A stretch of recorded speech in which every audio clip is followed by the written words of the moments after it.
Claudia, soy una mujer aymara y hemos venido reflexionando a través de Gualmisisa y a través de las corrientes como es el catarismo, este tema de lo que es ser mujer, este tema de lo que es el tema de género hoy en día, este tema de no solamente trabajar el ámbito de mujeres, sino también con nuestros compañeros varones. Esto significa que el tema de género no debe reducirse a una simplicidad y a ver cuestiones victimizantes como el hecho de ser mujer nada más. Porque en nuestra interacción cotidiana nos vamos relacionando con hombres, mujeres, y pues nosotras también tenemos hijos varones, y pienso que es importante una reflexión a partir de ahí y empezar a analizar cómo vamos interactuando en nuestra sociedad y como mujeres aymaras. Considero que el hecho de ser mujeres aymaras no se ha hecho, nuestra cultura se ha mantenido en el tiempo porque nosotros hemos aprendido a ser versátiles en este sistema que si bien es cierto está llena de injusticias, también las mujeres han sabido sobresalir en este sistema capitalista y somos parte de este sistema y por tanto muchas mujeres se han desenvuelto y se han convertido pues mujeres camiris, mujeres triunfadoras, pero también está por otro lado el lado oscuro, ¿no? Que está el tema de reducirlas y pienso que es importante el tema de un empoderamiento político a través de un análisis profundo del rol de las mujeres como también el rol de los varones. Yo pienso que es importante trabajar esto y no solamente llegar a una victimización. Yo pienso que erradicar la violencia significa también afirmarnos como mujeres y analizar nuestro rol dentro de la sociedad.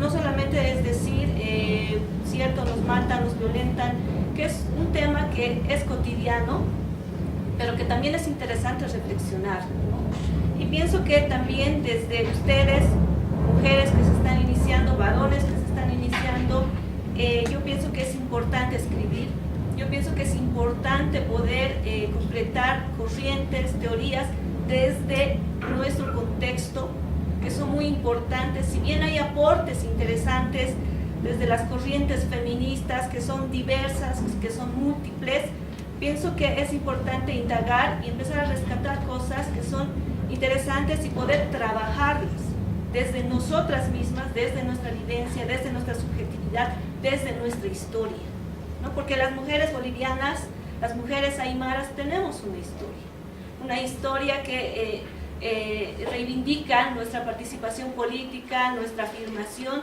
que ha estado presente y no es gratis, ¿no? Este tema de las cuotas hoy en día, el tema de la paridad, porque ha sido una lucha de muchos años que mujeres se han atrevido a ser parte de la política, ¿no? Así como Gregoria Pasa, muchas mujeres han sido parte de lo que es escribir la historia misma, ¿no? De nosotros. Entonces pienso que también rescatar a estas mujeres que han sido parte de la historia es muy importante. Y es importante trabajar a estas mujeres y sacarlas a la luz. Y por tanto, nosotras, nuestra tarea, nuestro rol de mujeres y de varones es poder profundizar estos temas. Yo quiero partir, yo pienso que es importante situarnos y es importante ubicarnos en este tema de lo que es las categorías de género, ¿no? Y pienso que nuestro rol nosotros como investigadores no es solamente ver a la sociedad como un teatro y ver desde lo lejos y pensar y escribir nada más. Yo pienso que el tema de la práctica, de mirarnos a nosotros mismos, mirar lo que está sucediendo en nuestro contexto, es importante para poder analizar y profundizar.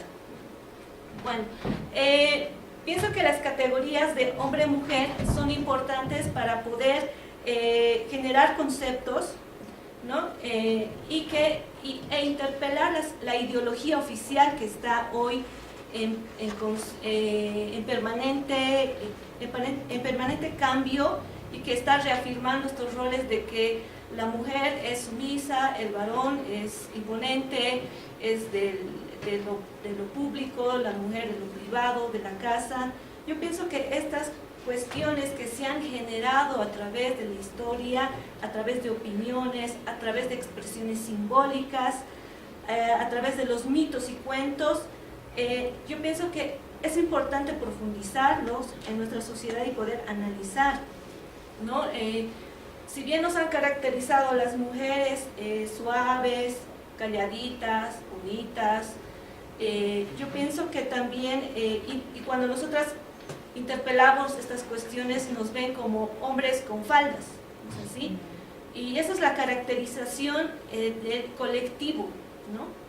Pero por otro lado, en nuestra sociedad también se mueve algo, una realidad, ¿no? Esas mujeres que día a día no mantienen su rol en la casa, que también son parte de lo público, que quiere decir que son mujeres pujantes que se desenvuelven cotidianamente.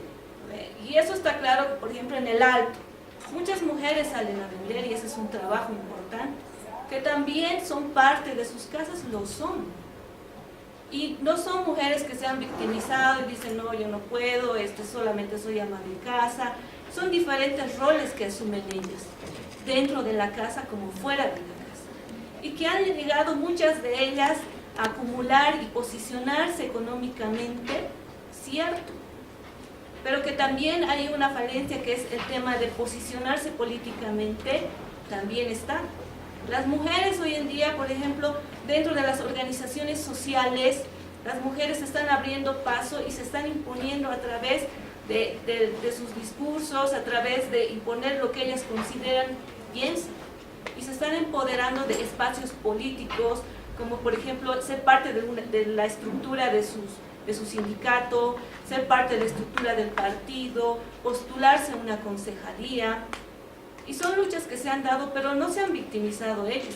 He conocido muchas mujeres, por ejemplo, en municipios a las cuales he acompañado y su lucha ha sido muy fuerte en el sentido de que se han posicionado en un espacio político, ¿no? En un espacio donde es sumamente machista, donde te consideran a ti de que no, la mujer no tiene voz, la mujer es incompleta, la mujer no sabe de estos temas políticos, la mujer no sabe expresarse, ¿no? Entonces yo pienso que estas mujeres que se han posicionado como concejalas y que vemos en las noticias que constantemente son violentadas a renunciar a sus cargos, son golpeadas, son vejadas sexualmente, aún siguen avanzando, aún siguen posicionándose.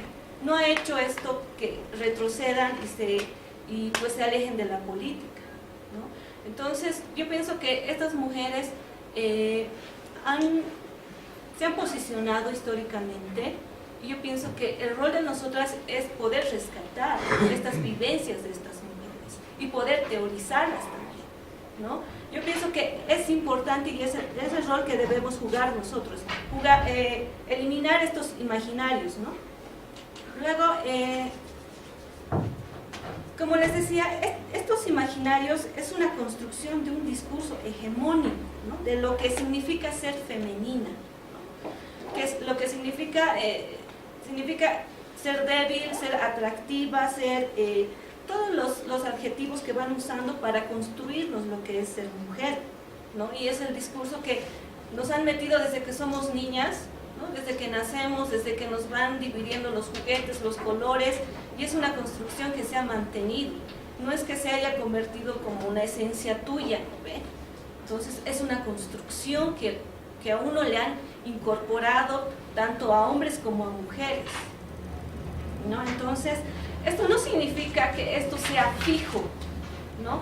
Esto es en constante movimiento. El tema de ser mujer y ser hombre va variando en el tiempo y en el espacio, en el lugar donde nos vamos encontrando. Yo pienso que es importante rescatar estos temas. Sin duda, el ser mujer en los distintos espacios, lugares, tiene connotaciones de clase, pertenencia religiosa, étnica, ¿no?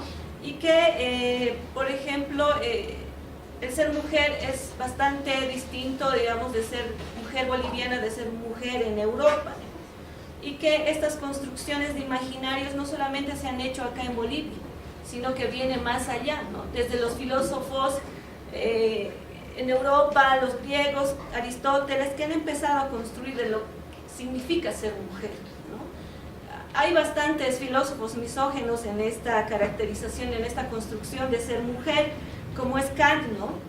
Él piensa que el hombre es libertad, es fuerza, es autonomía, es racionalidad, y la mujer existe para darse al otro, ¿no? Y no para formarse. Entonces es un ser incompleto.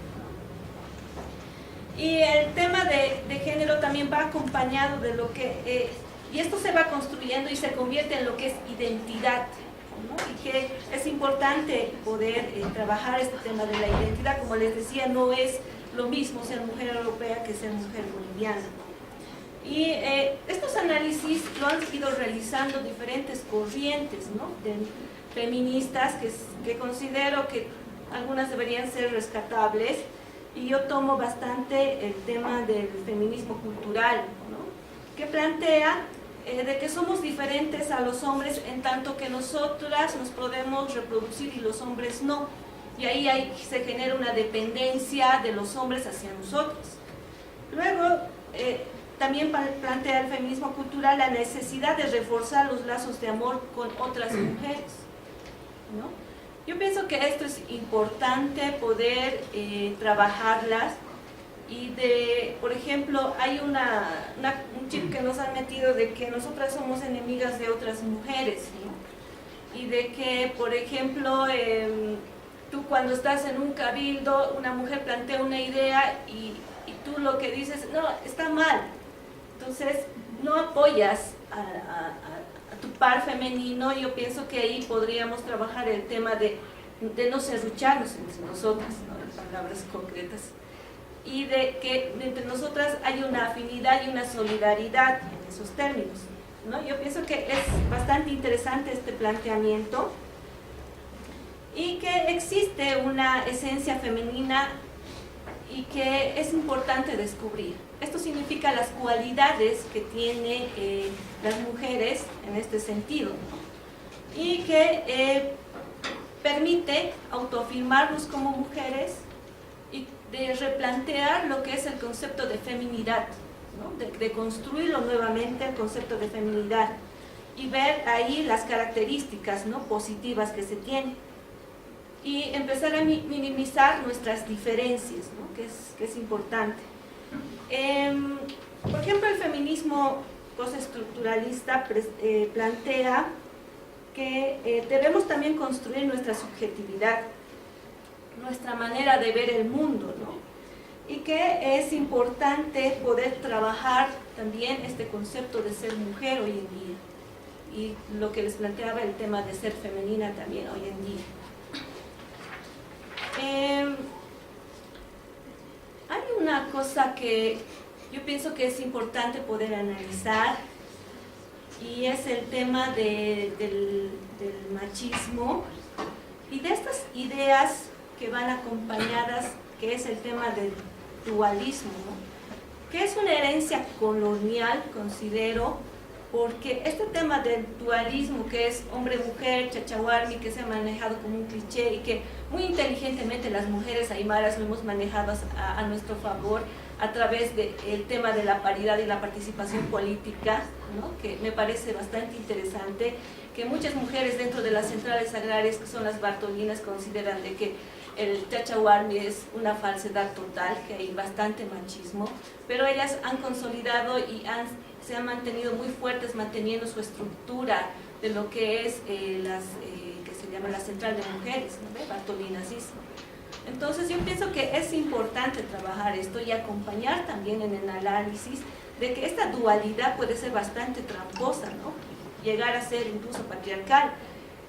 ¿Por qué? Porque el tema de la organización entre lo femenino y lo masculino va separada y mutuamente complementada, ¿no? Supuestamente.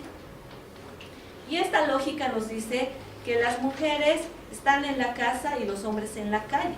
La mujer es la reina del hogar y la encarnación de los valores asociados a la intimidad y al afecto y la lealtad al grupo, ¿no? Entonces, ahí va apareciendo que la mujer es el opuesto complementario del varón, y que la mujer pertenece a lo sagrado y el hombre a lo profano, ¿no? Y este sistema de género dualista ha llevado a las vulgaridades, por ejemplo, cuando se dice que uno es la media naranja del otro y que los dos se complementan. Y no te plantean la idea de que tú eres un ser completo como mujer y que tú eres un ser completo como varón, ¿no? Entonces, estas complementariedades son bastante tramposas, considero, y que es importante analizar, ¿no? Por ejemplo, las obligaciones morales, ¿no?, solo se pueden descubrirse en la conducta de las mujeres. A eso se debe que los hombres reclaman la autoridad sobre sus espacios, sobre sus esposas, sobre sus hijas y sobre las hermanas, ¿no? Y les exigen el tema del comportamiento, ¿no?, puro, del comportamiento recto, entre comillas, ¿no?, de los hombres hacia las mujeres, ¿no? Por ejemplo, en política esto se concreta, este tema de la moralidad, ¿no? Yo he escuchado en bastantes congresos, foros, en ese sentido, en que la política, hay una creencia de que las mujeres actúan mejor de forma que representan los intereses de los desposeídos y que son portadoras de lo bueno, ¿no? Y que son incorruptibles las mujeres. Y ahí había un cuestionamiento hacia las mujeres de por qué las mujeres son corruptas y por qué las mujeres en el fondo indígena son las que han profanado, han robado, si ellas se las consideraba como buenas, como que iban a cambiar la política. Por ejemplo, esas cuestiones, esas cargas de moralidad hacia las mujeres son bastante machistas. Porque el hombre, al igual que la mujer, tienen las mismas responsabilidades, las mismas, supuestamente en esta democracia de igualdad es así, pero eres diferente en tanto que, ¿no? Entonces pienso que este sentido hay que cambiarlo, ¿no? Como les decía, las mujeres están asociadas a lo sagrado, mientras que los hombres a lo profano. Y por tanto, esta cuestión va poniendo a las mujeres en una condición de inferioridad. Por ejemplo, el modelo tradicional de sujeto femenino está asociado al ámbito doméstico y a la maternidad. Su lugar en la sociedad pasa por una influencia de ejercer en el hogar, o sea, el poder en el hogar solamente y no hacia afuera, ¿no? Y por eso también está la idea de mujer, que la mujer tiene poder, ¿qué se llama? No. Está la mujer, o sea, que tiene poder la mujer en la casa, y que el hombre va a la casa y consulta a la mujer para poder representar de mejor forma su desenvolvimiento hacia afuera. Y por tanto el hombre solamente se proyecta hacia afuera y hacia adentro está el tema que se llama de proteger a la familia, ¿no? Y hacia afuera el tema de su virilidad, de mostrar su virilidad.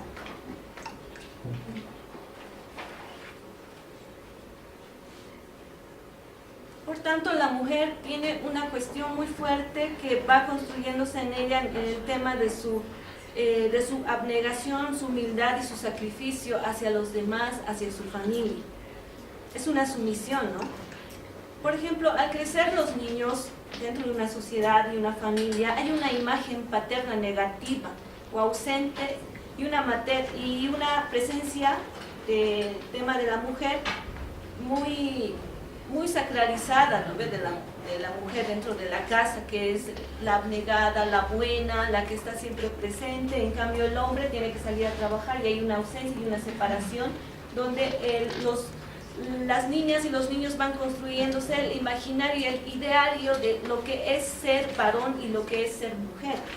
Y los hijos no se van asociando a lo que es una imagen paterna, sino a una similar a ella, es decir, el entorno, ¿no? La sociedad, el contexto le va mostrando qué es ser varón.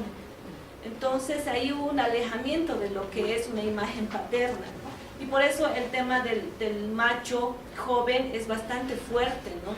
Y hay una irresponsabilidad en cuanto ya llegan a ser padres, el de asumir su paternidad, ¿no? Es bastante dolorosa cuando intentan asumir, ¿no?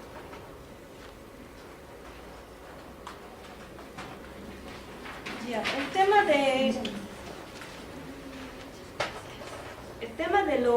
de lo público y lo privado, ¿no? Va construyendo este tema de lo que es la Virgen, ¿no? De la mujer sacralizada asociada a la Virgen María, ¿no? Como un intermediario entre Dios y el hombre. Las mujeres practican la caridad, son buenas, son sumisas, y también nos van asociando, la Virgen se asocia bastante al tema de la Pachamama, ¿no? Como esa parte andina que es poseedora de todo lo bueno, de la deidad, y que simboliza la tierra, ¿no? Y no olvidar también en esta parte de la Pachamama que no solamente es una parte femenina, también es masculina, ¿no? Quien incorpora esas dos esencias, la Pachamama, no se tiene que olvidar eso. Luego está el tema de, por ejemplo, a nosotras las mujeres nos ven como peligrosas, ¿no? En el sentido sexual, ¿no? De que esas mujeres que todo el rato están provocando, que simplemente simbolizan a lo que es una atracción sexual y después una reproducción. Entonces pienso que ahí es una construcción bastante, esos imaginarios construyen a la mujer a lo que es ser puta y a lo que es ser virgen, ¿no? Entonces considero de que este tema de la prostituta, por ejemplo, cumple un rol social de saciar el deseo y desordenado de los varones y darles causas, ¿no? Y al mismo tiempo impide que éste interrumpa en los espacios domésticos, ¿no? Para que la madre, la virgen, que la madre que ha sido virgen y que ahora es madre pueda estar bien, ¿no?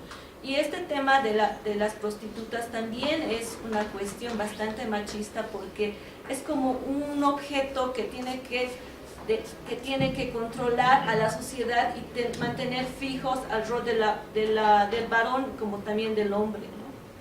Y que también debemos contestar también y trabajar este tema de lo que es la prostitución, ¿no? Y que este rol que cumple la prostitución para mantener fija a nuestra sociedad, ¿no? 3 minutos más, por favor. Muy bien.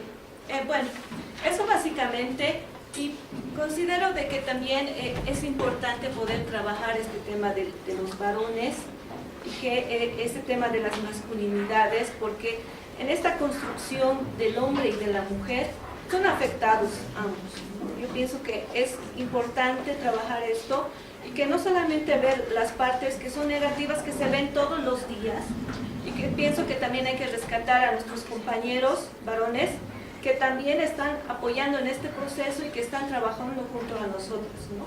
Y que también son parte de nuestra cotidianidad.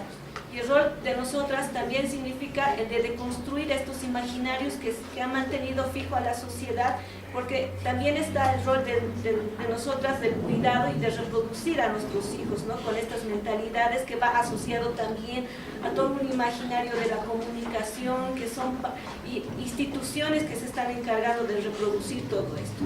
Yo pienso que el daño que se hace tanto a hombres como a mujeres es importante, como a hombres que los construyen a esos seres que no están afirmados, que tienen duda todo el tiempo de su sexualidad, de su masculinidad, y en tanto son varones, en tanto que golpean, en tanto que acuden a estos centros de prostitución para afirmarse y sentirse hombres, ¿no? Yo pienso que también está ese problema, que hay que trabajar de ambos lados para poder erradicar la violencia, y que nuestros compañeros están presentes. Y no es solamente de decir, bueno, los acusamos de esto, de lo otro, de todos los males, pero ¿cómo hacemos para cambiar estos males, ¿no? No es solamente de acusarlos de que son, yo qué sé, la lacra de la sociedad y que debe ser eliminada.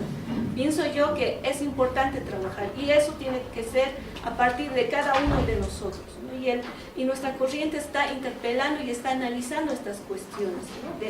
Desde el dualismo, pero no ese dualismo separado y de seres limitados, incompletos, sino totalmente completos, ¿no?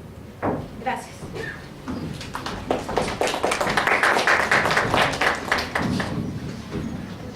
Por último, vamos a dar paso a Elizabeth Huancazoila, parte del colectivo Guarmicisa y Nacionalismo Aymara.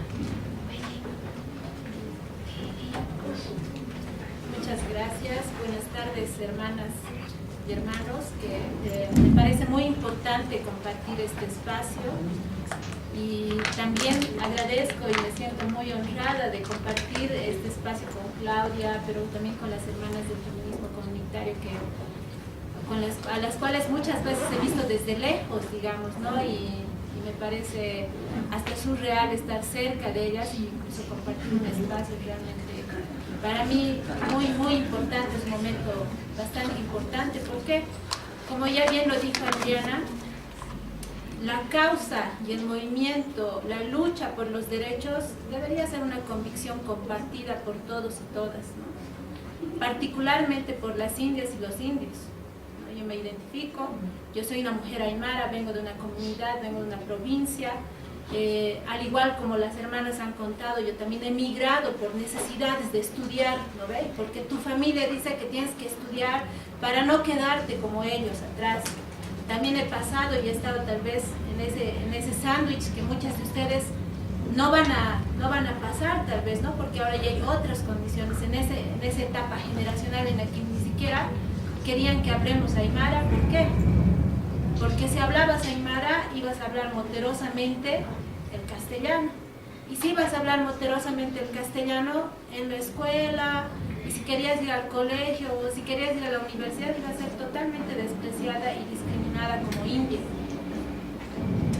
Desde esa experiencia, desde esa visión, pero también a partir de varias luchas de vida, de participar en las organizaciones, sobre todas las cosas de compartir con muchas hermanas lideresas, con muchas hermanas políticas sus reflexiones, quiero compartir con ustedes algunos elementos y análisis que estamos haciendo desde el colectivo Guarmisisa, desde el nacionalismo aymara, que lo hacemos también entre hombres y mujeres, no lo hacemos solo las mujeres.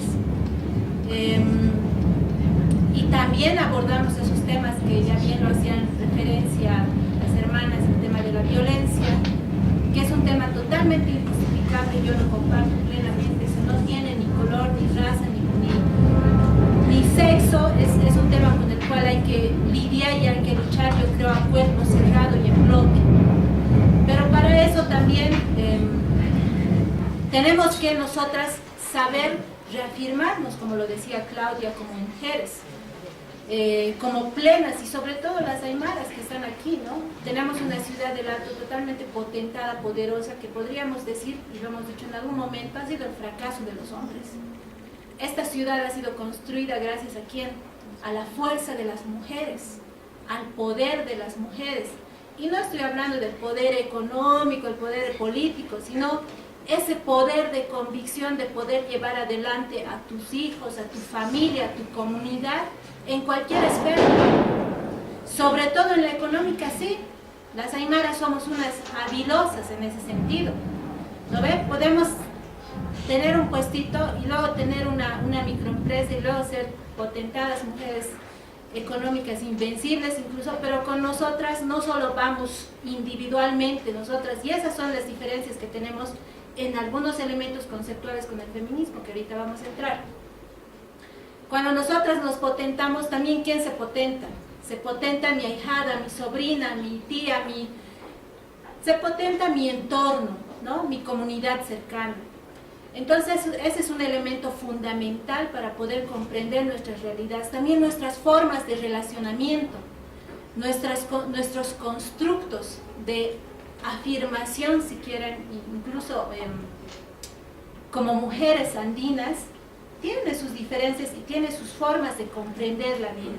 Entonces, a partir de esas pequeñas reflexiones introductorias, yo quisiera un poco remontarnos a la historia, una historia que tal vez supera algunos constructos modernos, societales, de lucha de los derechos de las mujeres o de luchas clasistas, de reivindicaciones temáticas de las mujeres, ¿no?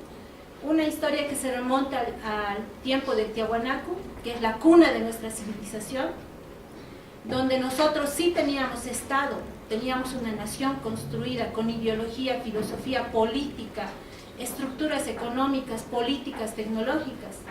Si uno se va a Tiahuanaco, se maravilla de las cosas que todavía están ahí viéndose, ¿no? Ni siquiera es un espacio solo arqueológico de muerte, nada, es un centro de vida, es un centro de construcción, de conocimiento y de sentido. Entonces, lo poco que ahí queda de memoria escrita en las piedras, te puede hablar también de una memoria donde hay una primordialidad o una supremacía femenina.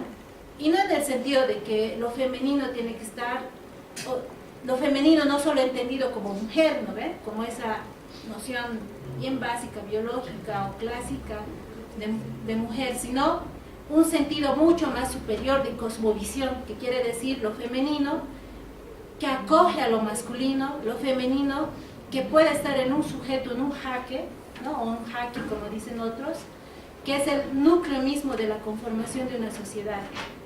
Lo femenino que puede estar en un sujeto, en una guagua, ¿no? Nosotras las aymaras, por ejemplo, cuando tenemos hijos, no es pues el bebé o la bebé. ¿Qué es para nosotras?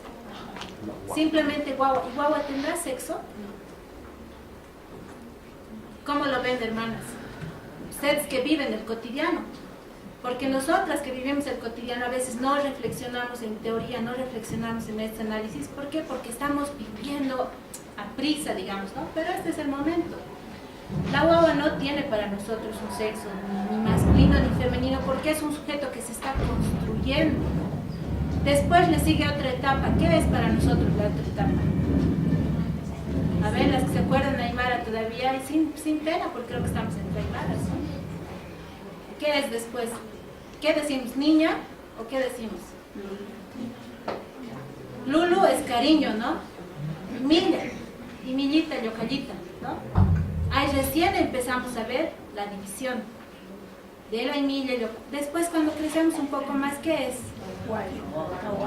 Tahuaco, Guaynucho, exactamente.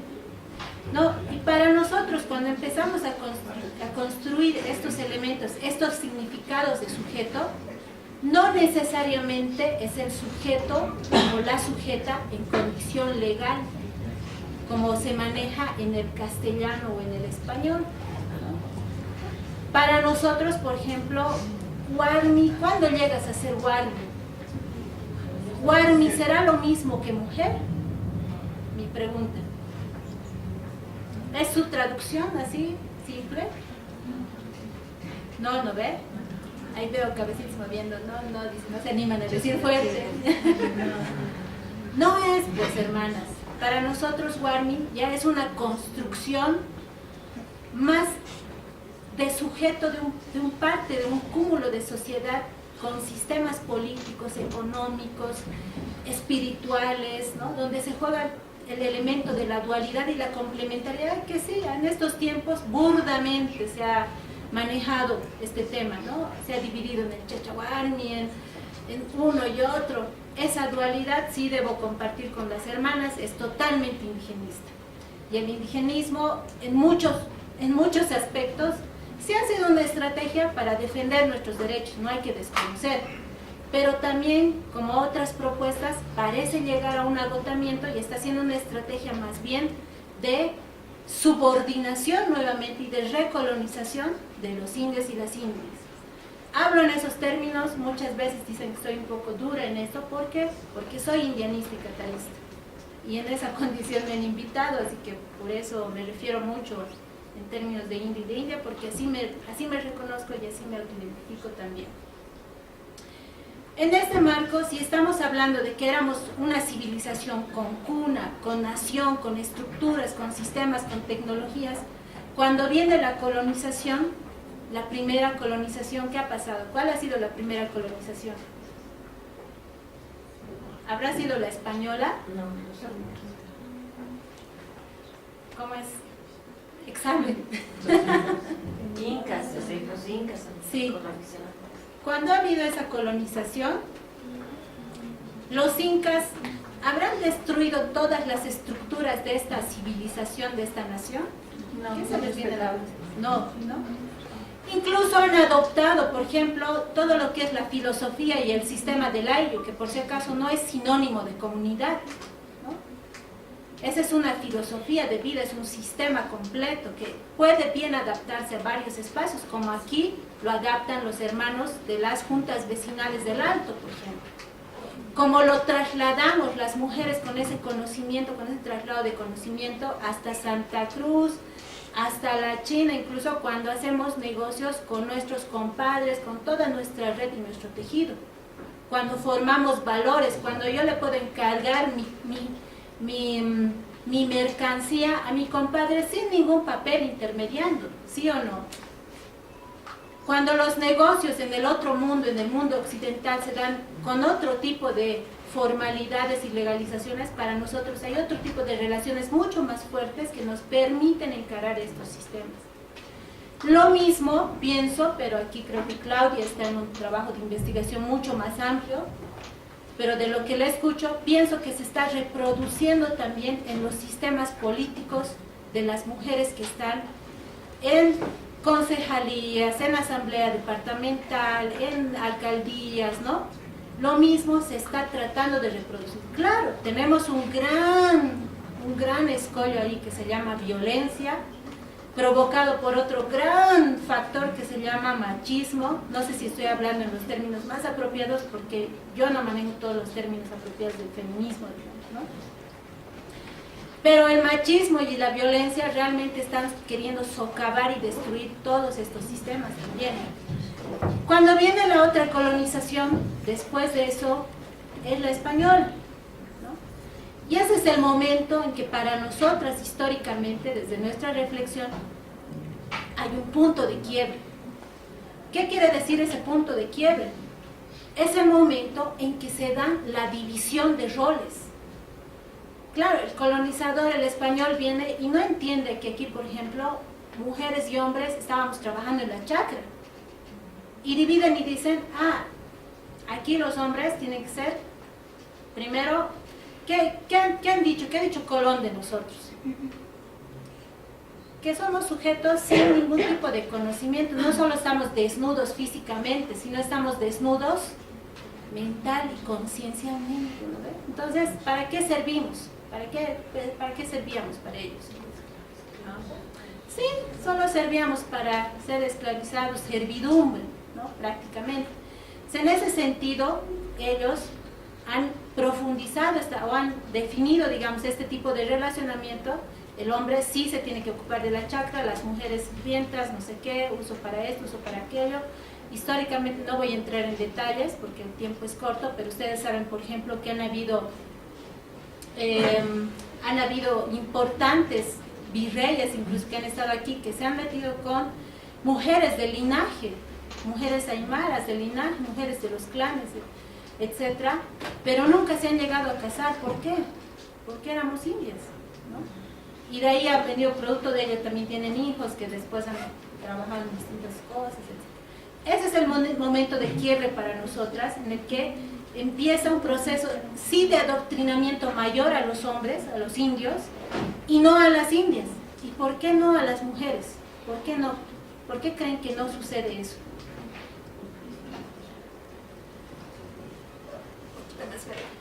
No las toman en cuenta como sujeto. Exactamente. O sea, nosotras, o sea, no sé, si no éramos, ni siquiera, si éramos desnudas de cuerpo, desnudas de conciencia, no quiero imaginarme qué es lo que habrán pensado, pero en algún momento, digo, qué bien que han pensado que no éramos sujetos de nada, porque no nos han adoctrinado, nos han usado. Nos han agarrado, sí, nos han usado como esclavas sexuales, esclavas para el trabajo, para acompañar, niñera, para mamá, para todos nos han usado, ¿no? Pero no han intentado adoctrinarnos. ¿Eso qué ha permitido a la mujer? Nos ha permitido a nosotras sí ser capaces de mantener la filosofía del Ayllu, todos estos sistemas que teníamos, y eso ha permitido la transmisión por generación. Y no es que como así míticamente dicen, ¿no ve? Las mujeres portadoras del conocimiento y no sé qué, dadoras de la vida. No solo ha sido una casualidad de por ser mujeres andinas o indígenas, como lo dicen, sino ha sido también parte de la construcción histórica que hemos vivido. Obviamente, si nos hubieran adoctrinado, probablemente otra sería nuestra condición, ¿no? Pero estamos aquí, estamos en bajo esta construcción.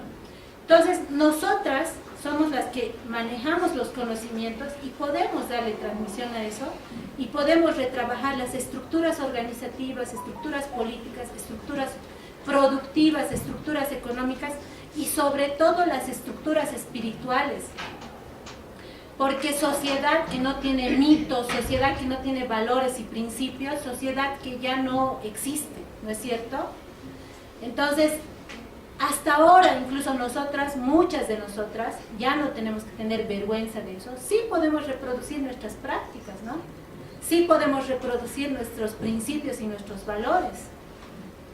Que seguramente muchas lo traemos, otras lo traemos distorsionado, otras seguramente nos hemos olvidado también, porque así ha sido el proceso de recolonización en la República, porque en la República, desde nuestra reflexión también, hay un ensañamiento mucho mayor todavía con la mujer.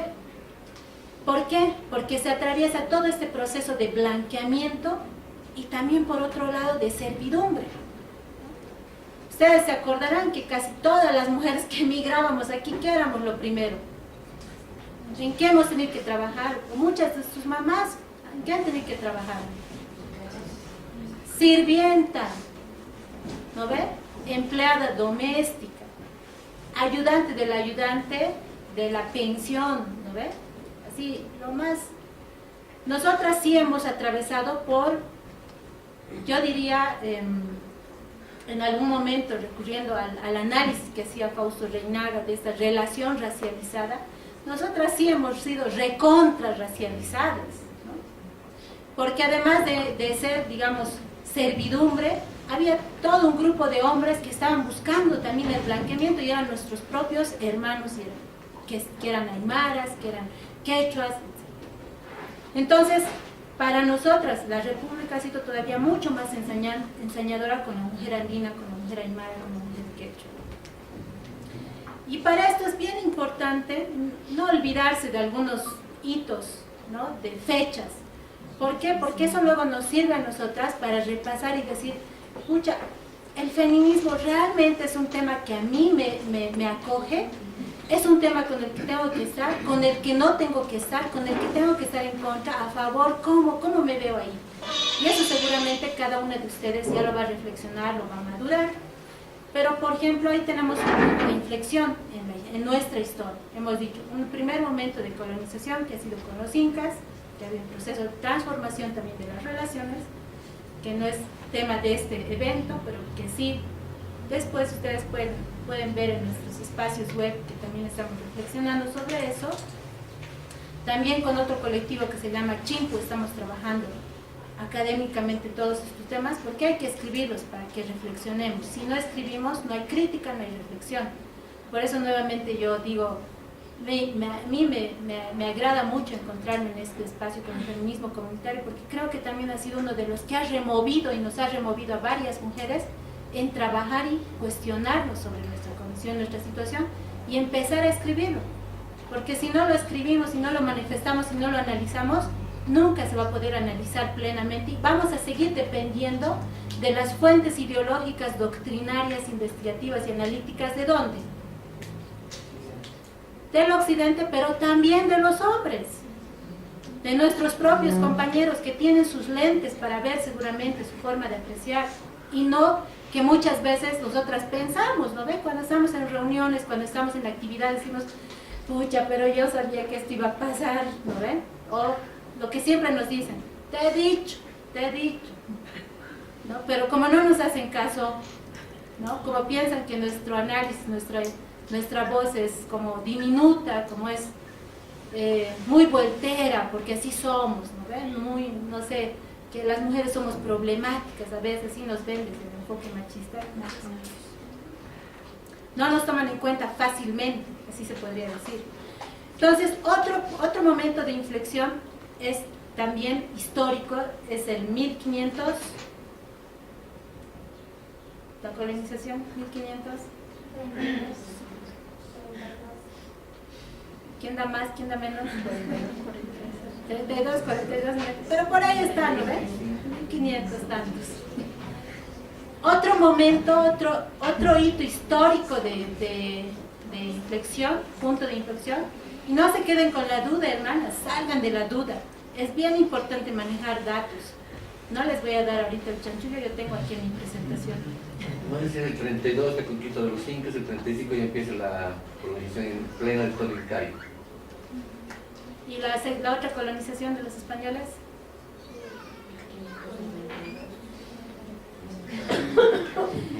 En 1825 viene el otro proceso histórico para nosotros muy importante, el otro punto de inflexión. En medio de todo eso aparece 1940 para nosotros. 1940, ¿qué es? 1940 tiene relación con una declaración, una reunión de estados que ha habido en México y han sacado una declaración de Pascua. De ahí viene el indigenismo. Desde nuestra reflexión pueden ser temas desencontrados, otros de acuerdo, otros no de acuerdo, pero sí habemos varios que compartimos esto, de que el indigenismo viene a partir de eso. Cuando varios estados en lo que se llama Naciones Unidas se han reunido y han dicho, pucha, bueno, hay varios indios que están movilizándose, otros pobrecitos también no tienen educación, son analfabetos, etc. Y en ese momento los estados se comprometen ¿con qué? Se comprometen a impulsar los derechos de los pueblos indígenas. ¿Y cómo? A través de políticas. La historia, o cuando uno lee cuáles han sido las políticas y los balances que hay incluso en las mismas Naciones Unidas, se ve que han sido políticas asimilacionistas. ¿Ustedes han escuchado eso alguna vez? ¿Se les viene a la cabeza qué son las políticas asimilacionistas? ¿Qué les da a entender asimilar?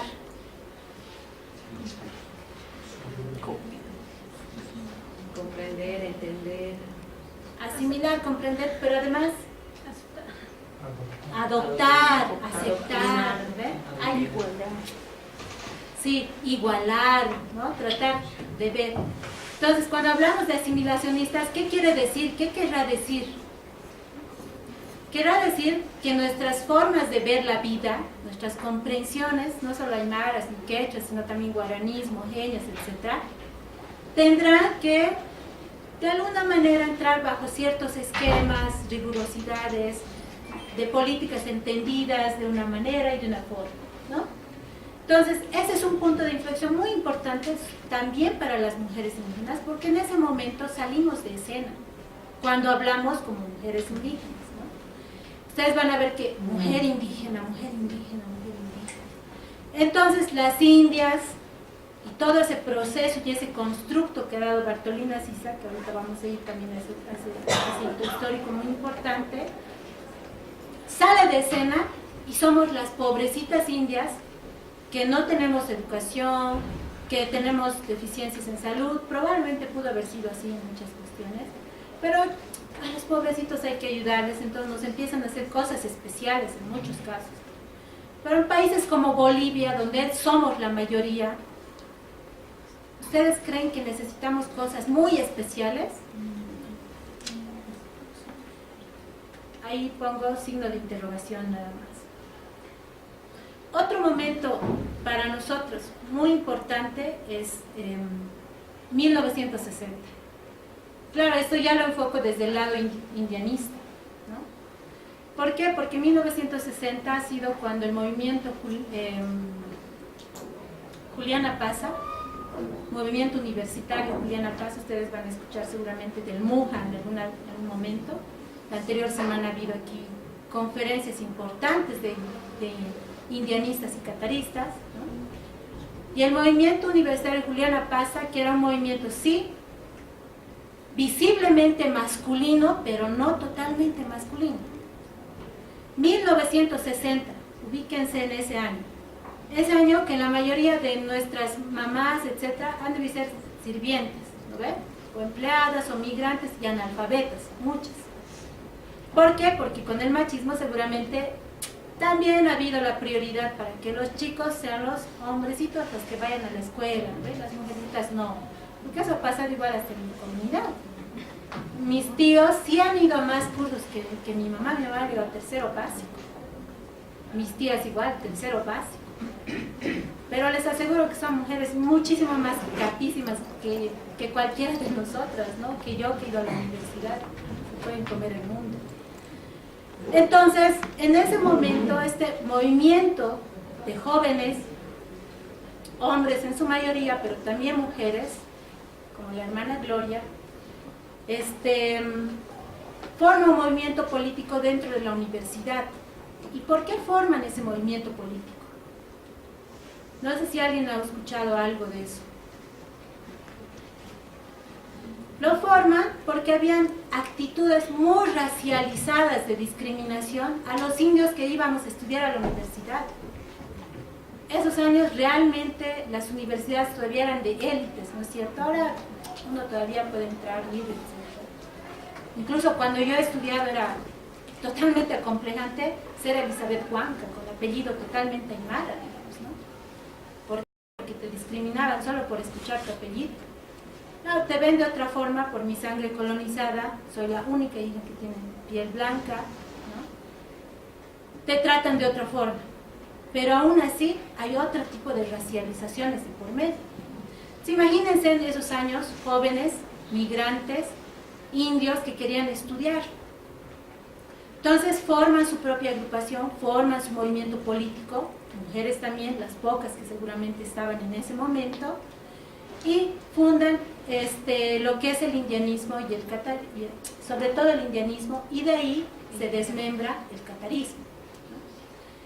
Este movimiento sobre todo nace a partir de este constructo que había sobre la racialización o las reacciones racializadas hacia los jóvenes y las jóvenes migrantes, porque supuestamente con la revolución de 1952 y con la incorporación de los campesinos, ¿no ve?, para que puedan votar, etc., eso había acabado, pero en la vida real eso no sucedía, ¿no? Los blancos, los claras y sus élites seguían en estos espacios y nosotros seguíamos hablando desde nuestras condiciones marginalizadas. Entonces, ese es un elemento fundamental también para nosotras. ¿Por qué? Porque el indianismo, visto ya desde lo femenino, es para nosotros o para nosotras un recurso que recurre a una memoria de agravios. Si nosotras no tenemos una memoria de agravios, difícilmente vamos a poder luchar por una integralidad de derechos humanos a los que sí nosotros, como cualquier sujeto en este mundo, tenemos derecho, ¿cierto? Dos minutos más para la intervención, por favor. Ya, hermano, eran 40. ¿Lo ven? Sí. Tenemos para administrativas, para las molestias. Sí, no, me imagino. Entonces, desde ese constructo y desde ese enfoque, cuando hacemos el análisis desde el feminismo, te voy a robar 2 minutos más, por si acaso te aviso. Cuando hacemos nuestro análisis como mujeres andinas, desde el feminismo y decimos, a ver, sí, comparto con lo que ha dicho la hermana Adriana, también la hermana Claudia, ¿dónde estamos situadas nosotras? Probablemente no somos feministas ni de Simone de Beauvoir, ni de la primera que ha sido feminista en el siglo XVIII, ya no me acuerdo su nombre, una francesa. Probablemente no respondemos a eso, ¿no? ¿Por qué? Porque nosotras teníamos, por ejemplo, lideresas tan importantes ya en el movimiento en 1781, como ya lo han mencionado, y mucho más antes, ¿no? Cuando las relaciones, cuando esta supremacía de lo femenino sobre lo masculino, mal dicho, perdón, no es femenino sobre lo masculino, sino lo femenino que acoge lo masculino y viceversa, y eso está escrito absolutamente en toda nuestra concepción de vida, en todos nuestros sistemas, tanto así que, por ejemplo, ustedes van a poder ver que existe una chacana femenina que acoge a la chacana masculina. Pero ¿cómo es el machismo y el patriarcado y la colonización? Que al dar, digamos, una prioridad y una mayor visualización a lo masculino y al hombre, esa chacana masculina, por ejemplo, está hasta en el símbolo de Conamac, digamos, ¿no ve? Solo eso se ve. Cuando la femenina tiene otro concepto, pero que también no hay tiempo para explicar mucho sobre eso. Bajo ese contenido, digamos, nosotras, al querer buscarnos, rebuscarnos internamente y querer aclararnos con los conceptos feministas, porque sí lo hemos discutido y lo discutimos eso permanentemente en nuestros movimientos, en nuestros análisis, en nuestros grupos de estudio, etc. Decimos, pucha, al final nosotras realmente solo estamos contra la opresión del hombre, de ese machismo, de esa sociedad solo masculinizada. ¿Quién ha impuesto esa figura? ¿Ha sido nuestra sociedad andina la que ha impuesto esa figura? ¿O de dónde viene? Probablemente voy a hablar a mano alzada grotescamente solo para que me entiendan. Probablemente eso es culpa más del mundo occidental, neoliberal y de esta colonialidad moderna, ¿no? Que privilegia y obviamente ha generado todo un sistema que ha privilegiado lo masculino. Eso es. Entonces el feminismo para nosotras es un instrumento que está construido para luchar por eso. Pero nosotras, las mujeres andinas, las mujeres indias, estamos en causas mucho mayores que eso. Estamos buscando nuestra libre determinación en nuestros territorios, en nuestros espacios de vida. Y la libre determinación no solo se subsume a ser yo como mujer individuo. Y claro, esto es una discusión permanente, les diré, con feministas clásicas o radicales que nos critican por pensar en lo demás. Pero lo que no se entiende es que nuestra noción de vida, por ejemplo, sí reconoce la vida de los demás, de todo lo que está a nuestro alrededor, ¿no? Desde el animal hasta la piedra. Solo les voy a dar un ejemplo. Tal vez ustedes han tenido la suerte, yo sí he tenido la suerte de criarme en el campo. Cuando me he criado y nace una vaquita, por ejemplo, o una ovejita, siempre a nosotros nos daban, ahora tú vas a hacer, esta es tu vaquita, esta es tu ovejita, ¿no ven? Mi vaquita, por ejemplo, se llamaba Rosita.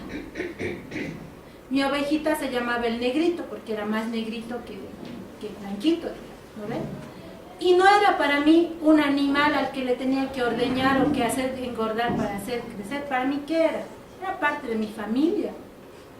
Tal vez era hasta como mi hermanito o mi hermanita con los que jugábamos, reíamos, ¿no? Entonces, esa construcción de vida para nosotras está inmerso en nuestra conciencia y también en nuestra inconsciencia, en nuestra subconsciencia, en nuestra subjetividad. Entonces, cuando queremos hacer nuestra contraposición de análisis, ¿no ven? Espacio privado, espacio público, digamos, que es uno de los conceptos del feminismo básico. Decimos, pucha, al final, ¿qué es privado y qué es público? ¿No? Si estamos a veces en las dos esferas.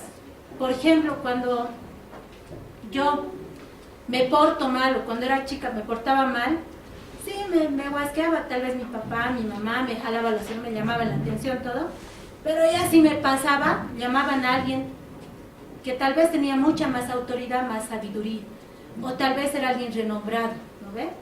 Le llamaban y les debe pasar a ustedes, o a tu hermano mayor, o a tu hermano que ya ha salido de la universidad, o a tu tío que es no sé qué, o a tu no sé cuánto, ¿no ve? Le llaman para que te reflexiones.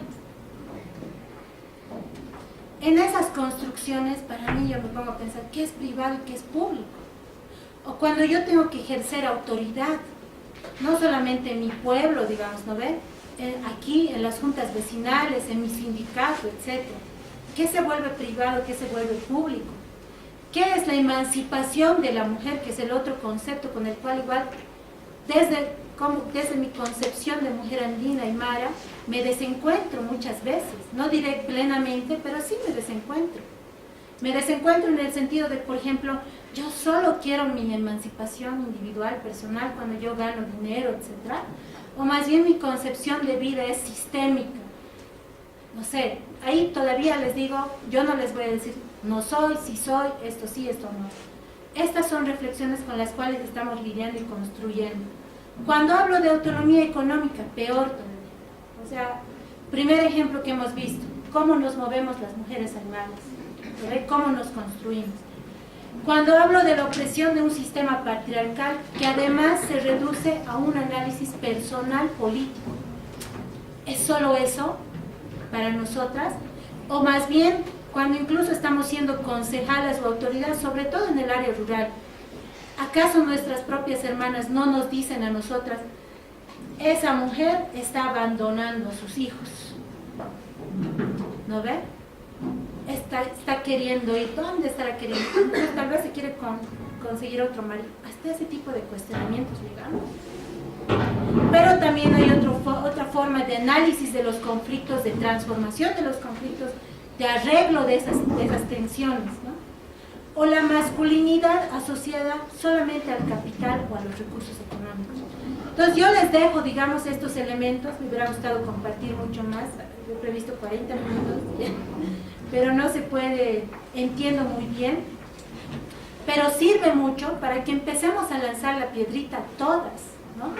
Yo creo que absolutamente, por lo menos lo que he escuchado de las dos anteriores semanas, no se pelea con lo que hablo, ni una ni con otra, ni se excluye, sino más bien creo que desde distintas esferas estamos reflexionando y estamos tratando de superar estos, yo diría, no solo es violencia, no solo es explotación, no solo es colonialidad, sino sobre todo estamos tratando de superar y salir de esa marginalidad.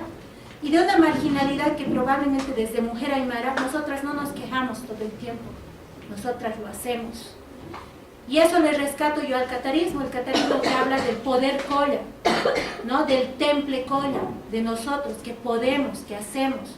¿Cómo te explicas una mujer que ha hecho hasta tercero básico y se va a dominar mercados a China? ¿Cómo? ¿Por qué nosotros, los aymaras, no nos estamos peleando por el mar? Pues, tal vez estoy diciendo así, garrafalidades. ¿Por qué no nos peleamos? ¿Por qué no estamos las mujeres así en Facebook, en redes, haciendo propaganda por el mar, volvamos al mar? ¿Por qué creemos? Muchas de nosotros ya están en el mar, ¿no? Haciendo negocios, centro comercial, yendo y volviendo. Y además porque es territorio aymara, es nuestro territorio aymara. Y porque seguramente sí tenemos lazos transnacionales. Porque nosotras sí sabemos manejar la territorialidad inmaterial, aunque el occidental, el indigenismo, además, nos quiere reducir a una territorialidad material, nosotras no. Nosotras hemos traspasado y estamos trabajando en territorialidades inmateriales. Eso es todo. Muchas gracias.